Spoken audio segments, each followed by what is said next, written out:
speaking the very words of God. परमेश्वर के वचन को के बोलने के विषय में हम आज चर्चा करेंगे. The Apostle Peter wrote to the Christians in 5 regions in Turkey. पतरस ने टर्की के 5 प्रांतों में लिखा. To the Christians living there. वहां पे जो मसीही लोग रहते थे उनको पत्री लिखी. Not necessarily leaders in the church, but the members of the church. वो कलीसिया के अगुवे थे ऐसा जरूरी नहीं है, शायद वो कलीसिया के सदस्य रहे हों.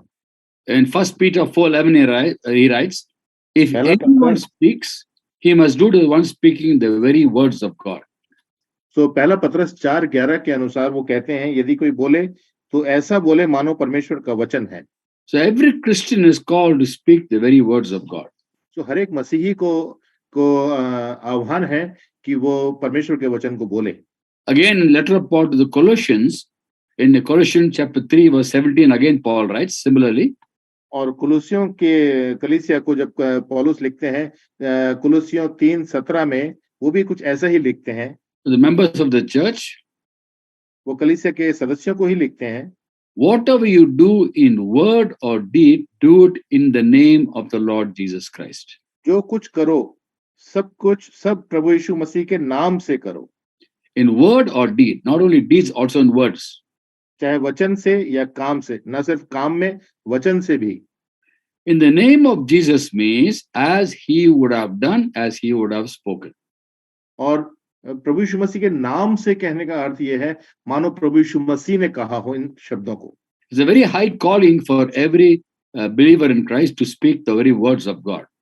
और ये बहुत बड़ी बुलाहट है, हर एक विश्वासी को ये बुलाहट से बुलाया गया है कि वो परमेश्वर के वचन से बोले. In many ways, each one of us is a teacher to certain other people. May not be teaching from the pulpit, but we teach people who do not know the Lord, or who know the Lord. Some way or other, we are teachers of God's word in a small way. हम लोग किसी न किसी रूप से प्रभु के वचन के शिक्षक के रूप में हैं, चाहे हम पुलपिट से खड़े होकर बोलें या ना बोलें, या हम वैसे भी, लेकिन हम हर एक को प्रभु के वचन की शिक्षा देने के लिए हम बुलाए गए हैं. So whatever we understand, we are called to share with people. जो कुछ हमने प्रभु के वचन से समझा है, हमें प्रभु के वचन को लोगों को बांटना है, इसीलिए हम बुलाए गए हैं. And in the 3rd chapter of James, a very powerful passage, it talks about how a teacher has to be very careful what he speaks. और याकूब की पत्री के 3रे अध्याय में जो एक बहुत ही सामर्थी अध्याय है कि हर एक को बुलाया गया है कि वो परमेश्वर के वचन को बोलें. You teach them to be judged very strictly. और जो शिक्षा देते हैं उनका बहुत कठिन न्याय भी होगा. It's a very well known passage, very popular passage. ये बहुत जाना माना अध्याय है, बहुत जाना माना भाग है. And James talks about how a large ship is controlled by a small rudder. और कैसे यहाँ पर याकूब लिखते हैं कि कैसे एक बड़ा जहाज छोटी सी पतवार से कैसे संभाला जाता है. A big forest is set on fire by a small spark. और एक छोटी सी चिंगारी से एक बड़ा जंगल कैसे आग से तहस नहस हो जाता है. A big horse is guided by a small bit. और एक बड़ा घोड़ा एक लगाम के द्वारा से कैसे नियंत्रित किया जाता है. The human personality is controlled by a small part of the body, which is the tongue. और जो हमारा देह है, ये पूरी देह एक छोटे से अंग से नियंत्रित की जाती है, वो है हमारी जीभ. And James writes, this tongue corrupts the whole person. और ये याकूब ऐसा लिखते हैं कि ये जो जीभ है ये पूरी देह को सत्यानाश कर सकती है. It's a world of evil among the parts of the body. और ये जंगल की आग है हमारे देह में, ऐसा लिखा है. It itself is a fire. वो अपने आप में आग है. And it's a restless evil full of deadly poison. Very hard words James uses. और फिर वो ऐसी बला है जो रुकती नहीं और प्राणनाशक विष से भरी हुई है. And then he goes on to say, man can tame every animal, bird, reptile, but no man can tame the tongue. और वो ये कहते हैं कि मनुष्य हर वन पशु पक्षी रेंगने वाले जंतु जलचर सबको वश में कर सकते हैं, और वो हो भी गए हैं. The same tongue we praise God, and the same tongue we curse people. This should not be. और इसी जीभ से हम परमेश्वर की आराधना करते हैं और इसी जीभ से हम लोगों को श्राप भी देते हैं. ऐसा होना नहीं चाहिए. Salt water and fresh water cannot come from the same spring. और खारा पानी और मीठा पानी एक ही सोते से नहीं आ सकता। So anyone who speaks the word of God should not speak unwholesome talk. और जो परमेश्वर का वचन बोले वो व्यर्थ बातें ना बोले। Since every one of us is called to speak the word of God, which means from our mouth nothing wrong should come out, nothing pulling down people should come out of our mouth. और हम सबको बुलाया गया है कि हम परमेश्वर के वचन को बोले, तो इसलिए हमारे मुख से कोई ऐसी बातें नहीं निकलनी चाहिए जो लोगों को नीचा दिखाएं या नीचे गिराएं। The Bible will find whenever God chose his people to be his spokesmen, he was very careful that their tongue is dealt with. और जब हम देखते हैं कि प्रभु ने जब लोगों को चुना था कि वो उनके गवाह हों, तो प्रभु ने बड़ा ध्यान धर के इस बात को देखा कि जीभ को कैसे अपने नियंत्रण में रखना है। Before God called Isaiah to be a prophet, he ensured that his tongue was atoned for by a live coal that Seraph took from the altar and touched his tongue. जब प्रभु ने यशायाह को बुलाया कि वो प्रभु का वचन बोले, तो उन्होंने वेदी के अंगारे से उसकी जीभ को छुआ और उससे बोलने के पहले। The first 8 verses of Isaiah chapter 6 talk about how when Isaiah saw the glory of God, he says, "Woe to me, I am ruined. I'm a man of unclean lips. I live among a people of unclean lips."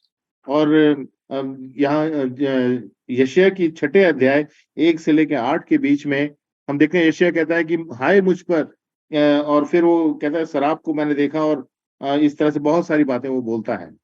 He didn't realize he was a man of unclean lips till he saw the glory of God. उसने इस बात को कभी शायद मनन नहीं किया हो, जब तक उसने परमेश्वर की महिमा को नहीं देखा, वो नहीं जानता था कि मैं एक अशुद्ध होठों वाला मनुष्य हूँ। And then a seraph took a live coal from the altar, touched his mouth and said, "See, your sins atoned for." This has touched your mouth, your tongue is atoned for, and then only then God asked him, "Whom shall I send?" और फिर शराब ने हाथ में अंगारा लिया और उसके होठों को छुआ और कहा कि देख, तेरे होठों को मैंने छू लिया है और अब इसलिए तेरा अधर्म दूर हो गया है। Similarly, when Jeremiah, when he questioned God about persecutors persecuting him, and he said, "Lord, when your word came, I ate them. I was there was joy in my delight, and I never sat and come to revelers, never made merry with them." He is complaining to God about why persecutors are persecuting him. और यिर्मयाह भी कुछ इसी रीति से जब उसको सताने वाले उसको सता रहे थे, तो वो बार-बार इस बात को कहता है कि मुझे ये सताने वाले बार-बार मुझे क्यों सता रहे हैं। And the Lord dealt with Jeremiah, not with the people persecutors. और फिर प्रभु ने जो सताने वाले थे उनसे उनके साथ बर्ताव नहीं किया, उन्होंने यिर्मयाह के साथ बर्ताव किया। Jeremiah 15:19, it tells him, यिर्मयाह 15 और 19 में हम पढ़ते हैं, "If you repent, I will restore you that you serve me." और तब वहां पे कहा कि अगर तू मेरी ओर फिरे तो मैं तुझे वापस ग्रहण करूंगा। If you utter worthy and not worthless words, you'll be my spokesman. और अगर तू अपने मुख से व्यर्थ की बातें ना बोले तो मैं तुझे ग्रहण करूंगा। Do not turn to them; they will turn to you. तू उनकी ओर मत मुड़ना, वो तेरी ओर मुड़ेंगे। I'll make a wall to these people, और मैं तुझे भीत के समान खड़ा करूंगा इन लोगों के सामने, a fortified wall of bronze. और एक ऐसी दीवार जो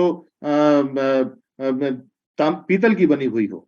They'll fight against you; they will not overcome you because I'll be with you to rescue you and save you. और वो तेरे विरोध में युद्ध करेंगे लेकिन तुझ पर विजयी नहीं होंगे, क्योंकि मैं तेरे पक्ष में लड़ूंगा। Jeremiah complained about persecutors. God dealt with Jeremiah's mouth. Speak worthy, not worthless words. Then I will be my spokesman. और परमेश्वर से यिर्मयाह कह रहा है कि लोग मुझे सता रहे हैं, प्रभु कह रहे हैं कि मैं तेरे मुख को ठीक करूंगा ताकि तू मेरे वचनों को बोलेगा। Similarly, Levi, the priest Levi, about him is written in the book of Malachi. और लेवी के जो याजक लेवी है उसके लिए भी मलाकी की पुस्तक में लिखा है, In chapter 2, verse 5 to 7. उसके दूसरे अध्याय में 5 से लेकर 7 के बीच में, My covenant with him was a covenant of life and peace. और जो वो कहते हैं कि मेरी वाचा जो है वो जीवन और शांति की है, And I gave them to him. और मैंने उसे दे दिया है। This call for reverence, he revered me and stood in awe of my name. और वो उसने मेरा भय मान लिया और मेरे नाम से वो भय खाता है, अत्यंत भय खाता है। True instruction was his mouth, nothing false was found upon his lips. और जो मेरी सच्ची व्यवस्था है उसने कंठस्थ कर ली है और उसके मुंह से कोई कुटिल बात नहीं निकलती। He walked with me in peace and uprightness and turned many from sin. और वो मेरे साथ शांति और सिधाई से चलता है और बहुतों को अधर्म से लौटा ले आता है। The lips of a priest ought to preserve knowledge because messenger of the Lord Almighty. हाँ, याजकों को चाहिए कि वो अपने होठों से ज्ञान की रक्षा करें और लोग उनके मुंह से व्यवस्था पूछें। From all this passage, we realize how God is so zealous for his people who speak his words. और इस भाग से हम यही बात समझते हैं कि परमेश्वर कितना जलन रखते हैं उन लोगों के प्रति जो उसके वचन को बोलते हैं। Let's not forget we are called to be ambassadors of Christ, every Christian. 2 Corinthians 5:20. और दूसरा कोरिन्थियों 5:20 के अनुसार हम हर एक मसीही लोग हम बुलाए गए हैं कि हम प्रभु के राजदूत हों। An ambassador of a certain country, when you go some other country, whatever he says is taken as the country says. और एक देश का राजदूत होना मतलब वो जब दूसरे विदेश में रहता है तो अपने देश को वहां पर वो की बातों को प्रकट करता है। Now, for example, Indian ambassador in America, if he's in some remote function somewhere in a school or somewhere, it's not in the political domain, whatever he says is reported by the press reporters as India says. और मान लीजिए कि America में हिंदुस्तान का राजदूत रहता है और वो वहां पर जा करके किसी स्कूल में या कहीं पे एक वक्तव्य देता है तो वहां पर जो प्रेस रिपोर्टर जो रिपोर्ट करेंगे वो यही कहेंगे कि हिंदुस्तान ने ऐसा कहा। He represents India. क्योंकि वो हिंदुस्तान को वहां पे प्रकट कर रहा है। Whatever he speaks is taken as India says. और वो वहां पर जो भी बात कहेगा वो ऐसा लिया जाएगा मानो हिंदुस्तान कह रहा है। We are ambassadors of Christ. हम यहाँ पे प्रभु यीशु मसीह के राजदूत हैं। Our citizenship is in heaven. हमारा जो स्वर्ग में हमारा निवास स्थान है, धाम है। And we are strangers in this world. और इस पृथ्वी पर हम अजनबी लोग हैं। So we are called to speak the very words of God. और इसीलिए हम बुलाए गए हैं कि हम प्रभु के वचन को बोलें। In our talk, there should not be any unwholesome talk, but only what is useful for building up people. और हमारी बातों में कोई ऐसी बात ना हो, कुटिल बातें ना हो, लेकिन जो भी बात हो वो हमारे प्रभु के बातों को लोगों के बीच में प्रभु को प्रकट करने के लिए हो। In the book of Ephesians 4 chapter verse 29 we read, इफिसियों 4:29 में हम पढ़ते हैं, do not let any unwholesome talk come out of your mouth. कोई गंदी बात तुम्हारे मुंह से ना निकले, पर आवश्यकता के अनुसार वही जो उन्नति के लिए उत्तम हो। Whatever we speak should be building up people. जो भी हम बोलें वो लोगों के बीच में संबंध को गहरा बनाए। And when we speak loose talk, the very next verse says, we grieve the Holy Spirit of God. और जब हम बकबक करते हैं या बेफिजूल की बातें बोलते हैं तो अगली आयत कहती है कि हम परमेश्वर की आत्मा को, पवित्र आत्मा को हम शोकित करते हैं। Many people ask this question, how does one grieve the Holy Spirit? और बहुत सारे लोग अक्सर ये सवाल पूछते हैं कि एक व्यक्ति कैसे कर सकता है। The context of this verse is when Christians speak loose words, that to pull down people, not to build up people. और इस संदर्भ में ये वचन हमें बताता है, ये आयत हमें बताती है कि जब हम बकबक की बातें, बेफिजूल की बातें बोलते हैं और लोगों को नीचे गिरा देने की बात करते हैं, प्रभु यीशु मसीह को प्रकट नहीं करते हैं। In fact, even before we grow as Christians after being born again, the Apostle Peter exhorts Christians to take care of one particular aspect of their lives. और जब हम मसीही बनते हैं तो हमारे पौलुस कहते हैं कि इससे पहले कि हम जब मसीही हैं, हम अपने एक जीवन के एक पहलू को हमें नियंत्रण में रखना है। Not Paul, Peter is found in पतरस कहते हैं हमारे एक जीवन, अपने शरीर के एक अंग को वश में रखना है। In first Peter chapter 2 verse 1, after being born again, the previous verse talks about being born again, and second chapter verse 1 begins by saying, और पतरस का दूसरा अध्याय पहली आयत, पिछले उसमें वो नए जन्म के बारे में बात करते हैं। पहली आयत में वो जाकर के कहते हैं कि कपट और बदनामी सब दूर करें हम। And then he talks of many things that are basic to the hidden heart, things of the heart. और फिर वो ये बताते हैं कि कैसे हमारे जीवन में, हमारे हृदय में किस तरह की बातें, वो बहुत सारी बातें लिखते हैं वहां पे कि ये बातें हमारे हृदय में छुपी रहती हैं। It is all malice, deceit, hypocrisy, envy and slander of all kinds. हाँ, बैर भाव, छल, कपट, डाह, बदनामी, ये सब कुछ हमारे हृदय में किसी कोने में छुपा रहता है। The next verse says, like newborn babies, crave pure spiritual milk, they may grow up in your salvation. और पहला पतरस 2:2 में वो ऐसा कहते हैं कि नए जन्मे हुए बच्चों की बालक की नाई हम निर्मल दूध की लालसा करें। So even before we want to grow in the Lord, we have to put away all this unwanted talk, slander, malice, deceit, everything we have to put away. और जब हम प्रभु यीशु मसीह में अपने आत्मिक जीवन में बढ़ना चाहते हैं, तो हम हर एक चीज, बैर भाव, छल कपट, डाह, इन सब चीजों, बदनामी करने की इच्छा, इन सब को दूर करके फिर हम आगे बढ़ें। There's no place for gossip, slander, backbiting in the life of a Christian. और ऐसा कोई स्थान हमारे जीवन में नहीं होना चाहिए कि हम लोगों के पीछे से कानाफूसी करें या किसी के बेफिजूल की बातें बोलें या किसी को नीचे गिराने की बातें करते रहें। नहीं होना चाहिए हमारे जीवन में। These lips are supposed to speak the very words of God. हमारे जो होठों से परमेश्वर का वचन निकलना चाहिए। Now, why is it that Christians speak loose words? लेकिन ऐसा क्यों है कि मसीही लोग तुच्छ शब्दों का इस्तेमाल करते हैं? What's the real problem of Christians speaking bad words?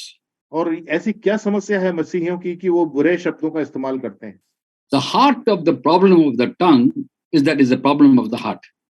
और जो हृदय जो जीभ, हमारे जो जीभ की जो हृदय की जो समस्या है वो जीभ है, और जीभ में हमारे हृदय की समस्या छुपी रहती है। So in other words, we speak what is in the heart. और दूसरे शब्दों में हम ये कह सकते हैं, जो हम कहते हैं मुंह से, वो हमारे हृदय के अंदर से, हमारी जीभ से निकलता है। The 15th chapter of Matthew, Jesus, in the context of the Pharisees criticizing his disciples eating with unclean hands, he says, मत्ती के 15वें अध्याय में जब लोग, फरीसियों ने कहा कि तेरे चेले जो हैं वो बिना हाथ धोए खाना भोजन करते हैं, तब प्रभु यीशु मसीह ने कहा, the law says it's not what goes in man's mouth that makes him unclean, what comes out of mouth makes him unclean. प्रभु ने कहा जो कुछ मुंह में जाता है वो मनुष्य को अशुद्ध नहीं करता, वरन जो मुंह से निकलता है वो मनुष्य को अशुद्ध करता है। What comes out of mouth comes out of the heart. This is what makes him unclean. कि जो कुछ मुंह से निकलता है वो हृदय से निकलता है और वो मनुष्य को अशुद्ध करता है। Many Christians are very careful about watching what they speak, but they don't take care of the heart. और बहुत सारे लोग अपने जीभ को तो नियंत्रण में रखने की कोशिश करते हैं, बहुत केयरफुल रहते हैं, लेकिन अपने हृदय को नियंत्रित नहीं रखते। As I said earlier, the heart of the problem of the tongue is that it's a problem of the heart. और जो भाई ने जैसे पहले कहा कि जो हृदय की समस्या है वो जीभ है, और जीभ की जो समस्या है वो मन में छुपा, हृदय में छिपी हुई बातें हैं। In 12th chapter of Matthew, verse 34, Jesus says, "From the abundance of the heart, the mouth speaks." मत्ती उसके 12 और 34 में ऐसा लिखा है कि जो मन में भरा है वो मुंह में आता है।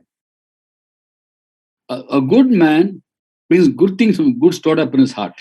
और भला मनुष्य है वो अपने मन के भले भंडार से भली बातों को निकालता है। An evil man brings evil things from the evil stored up in his heart. और बुरा मनुष्य जो बुरे भंडार से बुरी बातें निकालता है। And it goes on to say, 36th verse, we have given account to God for every careless word we have spoken. और फिर वो आगे बढ़कर 36वीं आयत में ऐसे कहते हैं, और मैं तुमसे कहता हूं कि जो निकम्मी बातें मनुष्य कहेंगे, न्याय के दिन हर एक बात का लेखा देंगे। The heart of man is very deceitful, and we have to ask God to show our heart to make sure it is clean, so that our tongue is clean. और मनुष्य का हृदय जो है वो सबसे अधिक धोखा देने वाला है, इसलिए हमें प्रभु से कहना है, हे प्रभु मेरे हृदय को शुद्ध और निर्मल कर, ताकि मेरी जीभ से शुद्ध बातें निकलें। When the Lord spoke about how in the heart there are many things, and because of that when we speak certain things, he identifies what are the things in the heart that makes people speak certain wrong things. और फिर जब प्रभु इस बात को कह रहे थे कि मनुष्य के हृदय में जो बातें भरी होती हैं वही मुंह में आती हैं, तो उन्होंने बहुत सारी बातों का वहां वर्णन किया कि ये बातें जो मनुष्य के हृदय में होती हैं, यही निकलकर मनुष्य की बातों को अशुद्ध करती हैं। When the heart is unclean, the words become unclean. जब हृदय ही अशुद्ध है तो हमारे शब्द अशुद्ध हो जाते हैं। In Matthew 15:19, he identified 7 things in the heart. और मत्ती 15:19 में वो 7 बातों को लिखते हैं, कहते हैं।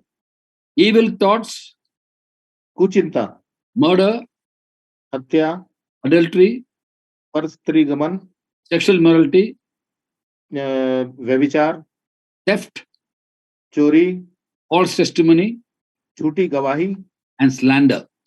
और निंदा। In Mark 7:22, he identifies 7 more qualities. और मार्क 7:22 में वो 7 और बातों को कहते हैं।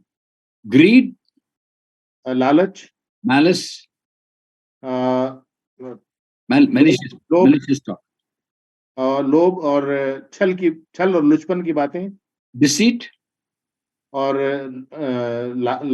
लोभ, lewdness. Lewdness is a dirty talk. अ, मूर्ख, Lewdness, Lewdness, lewdness. दुष्टता की बातें, दुष्टता और छल की बातें Lewdness, envy, और कपट, arrogance, अभिमान folly. और मूर्खता. So 7 in actually in Matthew, and actually there are 13 in Mark, but 6 are already mentioned by Matthew. तो हम 7 बातें मत्ती में पढ़ते हैं और इसमें मरकुस में 13 बातें लिखी हैं, लेकिन 7 बातें मत्ती में बता दी गई हैं, इसलिए यहाँ पर हम देखते हैं 6 बातें और. When you put both together, there are 14 different things in the heart that we don't realize, and that's why when the heart is full of the such thing, our tongue also speaks those things. और यहाँ पे 14 बातें जो इन दोनों अध्यायों में लिखी हैं, वो हमारे हृदय से में भरी रहती हैं और वही निकलकर हमारे शब्दों को अशुद्ध करती हैं. When a heart is full of all these things from the abundant the heart, the mouth speaks. That's why the mouth speaks things that shouldn't be spoken. और हमारा हृदय में बहुत सारी बातें भरी रहती हैं, ये बातें गंदी बातें भरी रहती हैं और इसी कारण से हमारा मुंह जो है वो इन गंदी बातों को वर्णित करता रहता है. What is the solution for the problem? तो इसकी समस्या का समाधान क्या है? Solution is we have to circumcise our hearts and put away all the unwanted things in the heart. और इसका समाधान ये है कि हमें अपने हृदय ही का खतना करना है और इन सारी तुच्छ बातों को अपने से दूर करना है. When we go to God in prayer, जब He will show us things in the heart. जब हम प्रभु के पास प्रार्थना में जाते हैं तो वो दिखाते हैं कि हमारे हृदय में क्या-क्या भरा है. In prayer, we should listen more to God than talk to God. और प्रार्थना जब हम करते हैं तो प्रभु की बातों को हमें बहुत सुनना है बनिस्बत इसके कि हम प्रभु के सामने बोलें. In Psalm 90 verse 8, the psalmist who's Moses, he tells God. और भजन संहिता 19 नहीं, 19. 90 भजन संहिता 90 और उसकी 8वीं आयत में भजनकार ऐसे कहते हैं, You have set our iniquities before you, our secret sins in the light of your presence. तूने हमारे अधर्म के कामों से अपने सम्मुख और हमारे छिपे हुए पापों को अपने मुख की ज्योति से में रखा है. These 14 things mentioned by Jesus, we're not aware of that. Many people don't have these things. Some of them are more than that. We don't know. Only when the Lord reveals, we will know. And He reveals. और ये 14 बातें हमने पढ़ी हैं, ये 14 बातें हमारे हृदय में रहती हैं.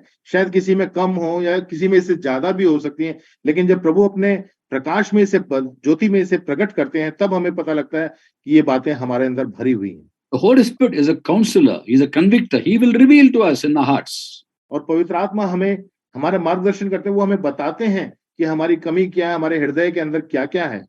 Now we understand why David, when he prayed in Psalm 139, verses 23 and 24, he writes. और भजन संहिता 139 में जब भजनकार उसके बीच 23 and 24. और उसकी 23 और 24 आयत में भजनकार ऐसे कहते हैं, Search me, O Lord, and know my heart. हे ईश्वर मुझे जांच कर जान ले, मुझे परख कर मेरी चिंताओं को जान ले. Test me and know my anxious thoughts. और देख कि मुझ में कोई बुरी चाल है कि नहीं. See, if any offensive way in me, lead me in the way everlasting. और अगर मुझ में कुछ बुरी बात है तो मुझे मेरी बुरी चाल को हटा और अनंत के मार्ग में मेरी अगुवाई कर. This should be a regular exercise for us that we go to God in prayer and ask Him to reveal secret things we don't even know. और जब भी हमारा हर दिन की ये हमारा अभ्यास होना चाहिए कि जब भी हम प्रभु के पास जाएं प्रार्थना करें, हम यही कहें, हे प्रभु मेरे गुप्त पापों को तू मुझ पर प्रकट कर. And He will reveal and make us aware of it, and when we agree with His counsel, He empowers us to turn from it. और जब वो हमारे ऊपर उन बातों को प्रकट करते हैं तो हमें उससे मन फिराना है, तो वो हमें सामर्थ्य भी देते हैं. हम उनसे मानते हैं तो वो हमें सामर्थ्य भी देते हैं कि हम उनसे छुटकारा पाएं. And David's prayer was heard. और दाऊद की प्रार्थना सुन ली गई. Because when he began as a man after God's own heart, and he was seeking God's heart, and he was had a whole heart for God. और जब दाऊद ने अपना सफर प्रभु के साथ शुरू किया तो वो प्रभु के हृदय का पुरुष था, वैसे ही उसने शुरू किया और वैसे ही उसका जीवन आगे बढ़ा।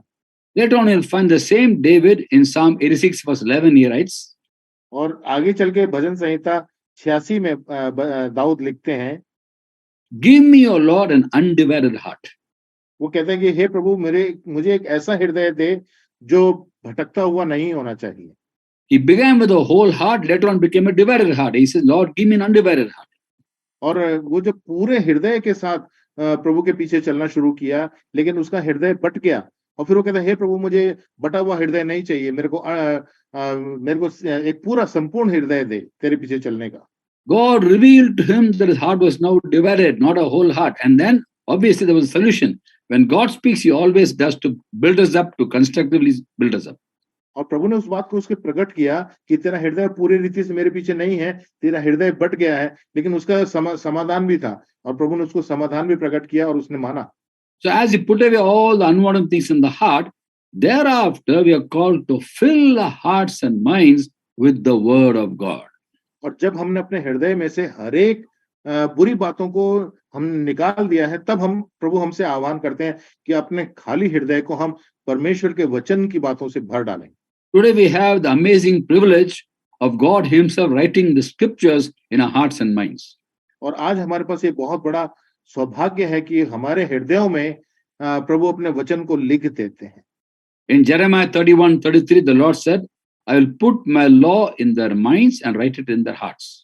और यिर्मयाह 31 और उसके 33 आयत में कहते हैं कि मैं अपनी वाचा को उनके हृदय में लिखूंगा और मैं उनका परमेश्वर ठहरूंगा और वो मेरी प्रजा ठहरेंगे।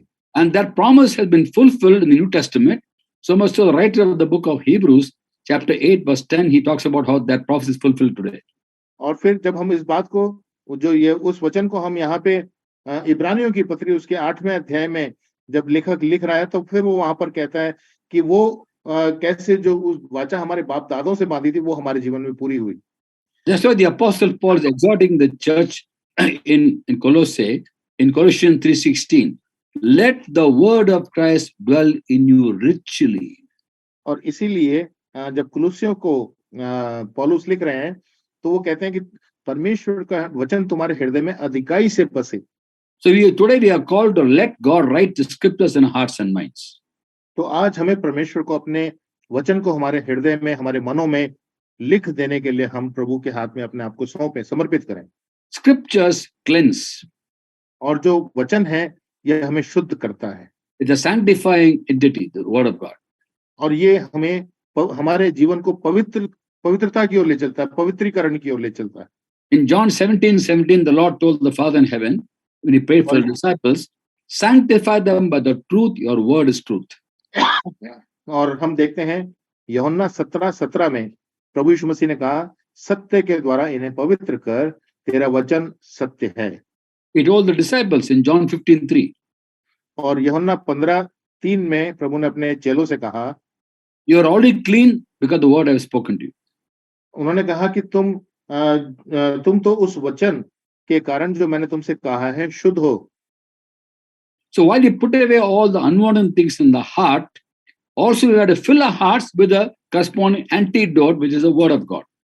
और जब हम अपने हृदय में से बुरी बातों को दूर करते हैं तो हमें अपने जो खाली अब हृदय हो गया है उसको हमें परमेश्वर के वचन से भरना है, जो उसको उस और बातों से और काटता और छांटता चलेगा।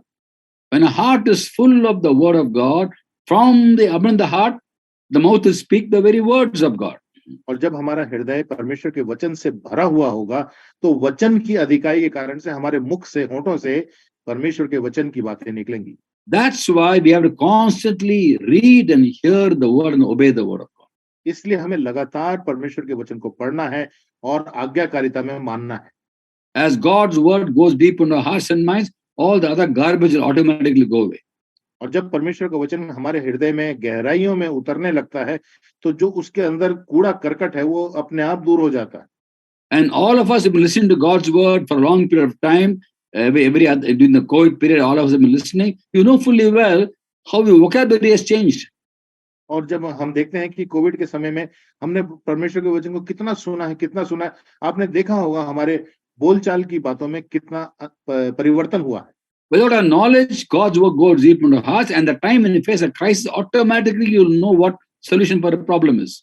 Word of और God will come. कई बार हमारी जानकारी के बिना भी परमेश्वर का वचन जो हमारे हृदय में उतरता चला जाता है, तो वो प्रभु के समानता में हमें परिवर्तित करता जाता है। The Holy Spirit speaks to us, He teaches us. पवित्र आत्मा परमेश्वर हमसे बातें करते हैं और वो हमारा शिक्षा करते हैं, He's the one who writes the word in our hearts and minds. और वो हमारे हृदय में परमेश्वर के वचन को हमारे हृदयों में, मनों में लिख देते हैं, And He will bring to remembrance what we have understood. और जो हमने समझ लिया है उसको जो समय पड़ने पर आवश्यकता के अनुसार वो हम पर प्रकट करते हैं, हमारे मनों में लाते हैं उन बातों को। So to indulge in godly talk, we should have God's word go deep into our hearts and minds. तो अगर हम ईश्वरीय बातें हमारे मुंह से निकले, उसके लिए चाहिए कि वचन हमारे हृदय में अधिकाई से बस जाए। So the good man brings good things, good stored up in his heart. और जो भला मनुष्य अपने हृदय के भले भंडारों से भली बातों को निकालता है। Matthew 12:35, Jesus said that. And the evil man brings evil things, evil stored up in his heart. और जैसा मत्ती 12:35-36 के अनुसार हम देखते हैं प्रभु यीशु मसीह ने कहा कि बुरा मनुष्य अपने बुरे भंडार से बुरी बातों को निकालता है। When a heart is stored with the word of God, we speak the word of God. जब हमारा हृदय परमेश्वर के वचन से भरा हुआ है तो हम परमेश्वर के वचन को ही तो निकालेंगे। Not only the content of what we speak is important, how we speak is important. और जो हम कह रहे हैं वो अवश्य नहीं है, हम कैसे कह रहे हैं ये बहुत आवश्यक है। Godly talk means not only content should be godly, even the manner of speaking should be godly. और जब हम कह रहे हैं कि हम ईश्वरीय बातें हम कहें, इसका मतलब ये नहीं है कि हम सिर्फ परमेश्वर के वचन से कहें, ये है कि हम कैसे उस बात को प्रकट कर रहे हैं, ईश्वरीय प्रकटीकरण भी हो। That imitate the life of Jesus the way he spoke. और हमें पूरा उस प्रभु यीशु मसीह का अनुकरण करना है कि प्रभु यीशु मसीह कैसे बोला करते थे, वैसे हमें भी बोलना है। When the Lord spoke, those who heard him were amazed at the way he spoke. और जब प्रभु यीशु मसीह बोलते थे तो लोग अचंभित हो जाते थे कि वो कैसे बोलते हैं, कितना अच्छे से बोलते हैं। For two reasons. दो कारणों से। Number one, they were amazed at the gracious words he spoke. पहली बात तो उनको अचंभा होता था कि कैसे अनुग्रह से भरे वचन प्रभु बोलते थे। Luke chapter 4 verse 22. लूका अंजील उसका 4 और 23वें आयत में हम पढ़ते हैं। No, by 22. वह 4:22 में हम पढ़ते हैं। Where he says about he spoke gracious words. उसमें लिखा है वो अनुग्रह की बातें उनके मुंह से निकलती थी। Then you also find Luke 4:32, one more reason why they were amazed. और दूसरी बात जिसके कारण से वो अचंभित होते थे वो हम पाते हैं लूका 4:32 में। Where it is written, they were amazed because he spoke as one with authority. He spoke with authority. और फिर दूसरी बात जिसके लिए वो अचंभित हो रहे थे वो था कि वे उसके उपदेश से चकित हुए क्योंकि उसका वचन अधिकार सहित था। Similarly, we have to speak gracious words to people and words of authority. और इसी रीति से हमें अनुग्रह से वचनों को, भरे हुए वचनों को बोलना है, लेकिन पूरे अधिकार के साथ। Authority comes from knowing that what we are speaking is the word of God.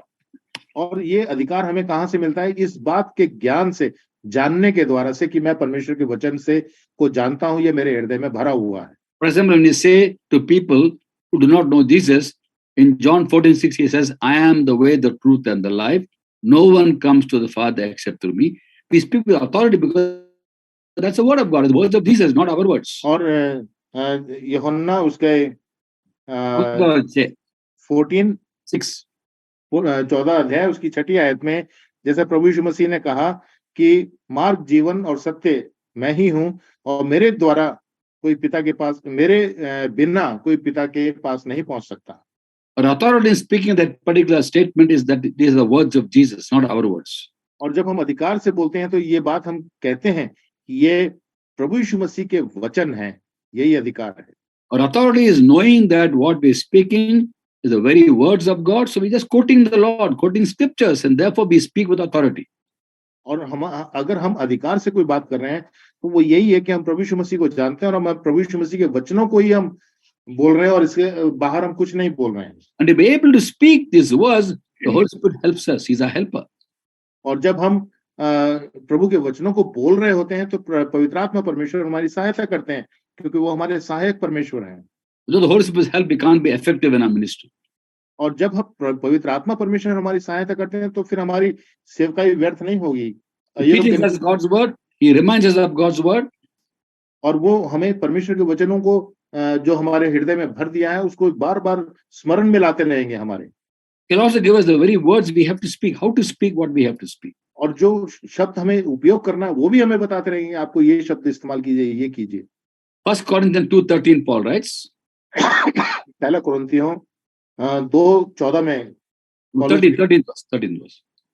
पहला कुरिन्थियों 2:13 में पौलुस लिखते हैं, This is what we speak, not in words taught by human wisdom, but in words taught by the Spirit, expressing spiritual truths in spiritual words. जिनको हम मनुष्य के ज्ञान की सिखाई हुई बातों में नहीं, परंतु आत्मा की सिखाई हुई बातों में, आत्मिक बातों में मिला मिलाकर सुनाते हैं। Spiritual words means words given to us by the Holy Spirit.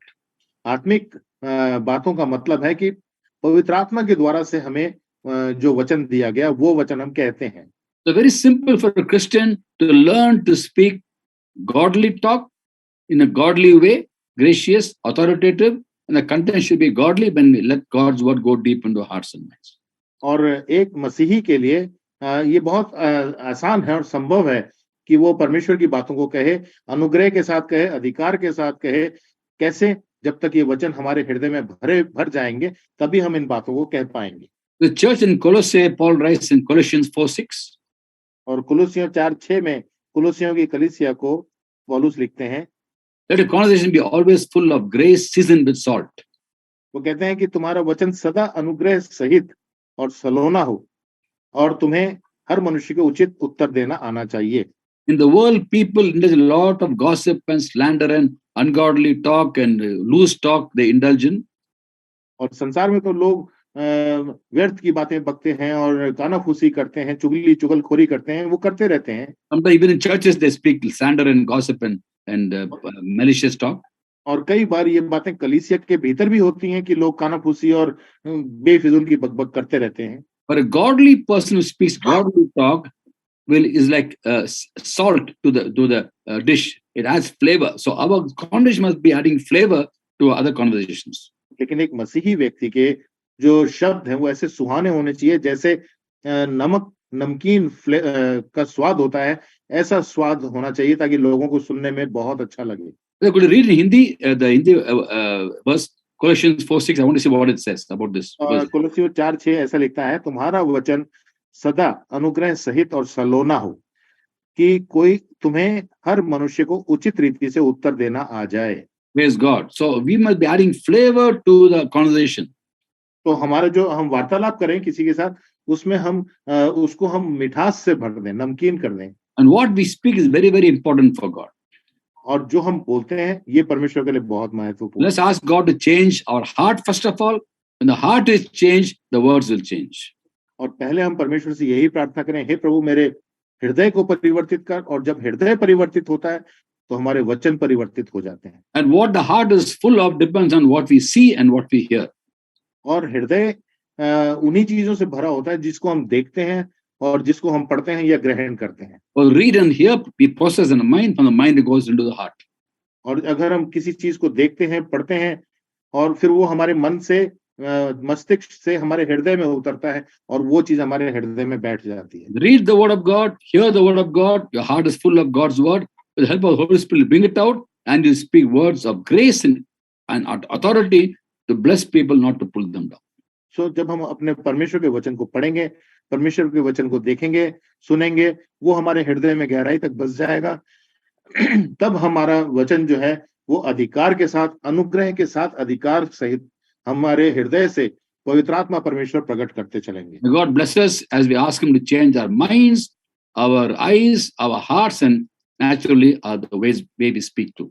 और प्रभु हमें आशीष दें और हमारे हृदय को परिवर्तित करें। जब हम प्रभु से प्रार्थना करें, हे प्रभु मेरे मन को, हृदय को, आंखों को, जीवन को आप परिवर्तित करें। God bless you all. प्रभु हम सबको आशीष दें।